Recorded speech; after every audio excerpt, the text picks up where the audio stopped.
Здравейте, почитатели на YouTube канала Филмова носталгия.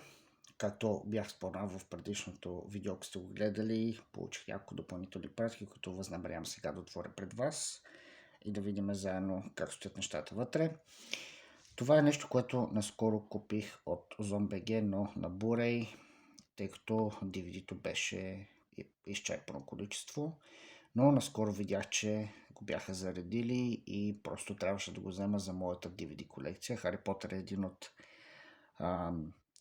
е една от поредиците, които задължително обожавам да колекционирам на всякакви видове формати. Все още не съм стигнал до 4K, но с времето кой знае. Нека сега да го разопаковаме и видим как стоят нещата.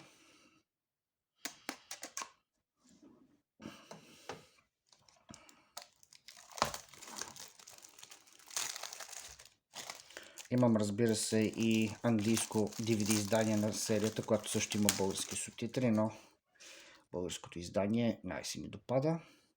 Досуща като това на Blu-ray.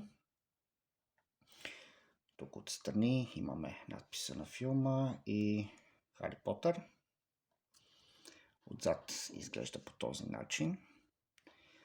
Имаме няколко сцени от филма.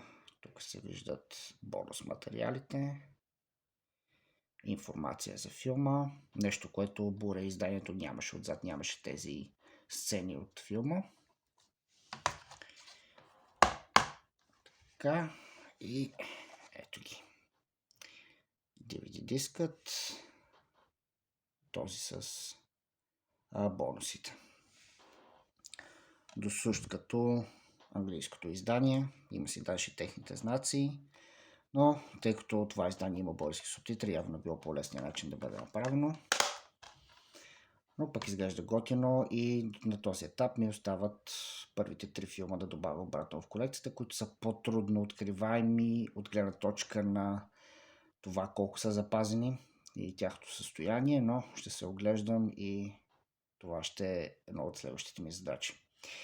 Така че, благодаря ви, че гледахте и остана още едно видео, което тепърва ще заснема и то е с Пришелецът колекцията и Пришелец срещу хищникът.